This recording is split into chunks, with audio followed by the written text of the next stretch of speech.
আমাদের জীবন অনেক বড় একটা জিনিস, পুরো একটা হাইওয়ে হচ্ছে আমাদের জীবন, যেটা চলতেই থাকে চলতেই থাকে চলতেই থাকে। তার মধ্যে হাইওয়ে খালি থাকলে হবে, ওটার সাথে কি রাখবে, প্রচুর পরিমাণ পকেট রোড রাখবে, যেগুলো দিয়ে মানুষ আসবে, আসে হাইওয়েতে উঠবে। তো অমন পকেট রোড হিসেবে আমাদের জীবনে ভালোবাসা আসে, প্রেম আসে, এই লোক আসে, বন্ধুত্ব আসে, ঘোরাঘুরি আসে, টাকা পয়সা আসে, প্রচুর কিছু আসে। ওগুলো হচ্ছে পকেট রোড।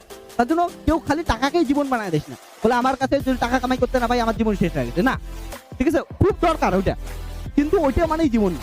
আরো এমন হবে যে তোরা কাউকে পছন্দ করলি, প্রেম করলি, ঠিক আছে, ব্রেকআপ হয়ে গেছে, তার জন্য জীবন শেষ হয় নাই ভাই। একটা লোক আসছে, একটা লোক চলে গেছে, এতটুকুই ভাব, ঠিক আছে। ও তো জীবন ছিলই না, তোর জীবনের একটা পার্ট ছিল, এতটুকু বোঝার চেষ্টা কর। ওকে, যেদিন বুঝবি, এটা তো সব থেকে বড় উদাহরণ বললামই, আমাদের মা বাবা আমাদের জীবন হতেই পারে না, আমাদের জীবনের একটা পার্ট, হ্যাঁ অনেক বড় একটা পার্ট, কিন্তু আমাদের জীবনের একটা পার্ট, আমাদের জীবন না। আর মনে রাখিস, আমরা একটাই জীবন পাইছি, আর এই জীবনটাকে রক্ষা করে রাখা, সুন্দর করে এনজয় করা আমাদের কাজ।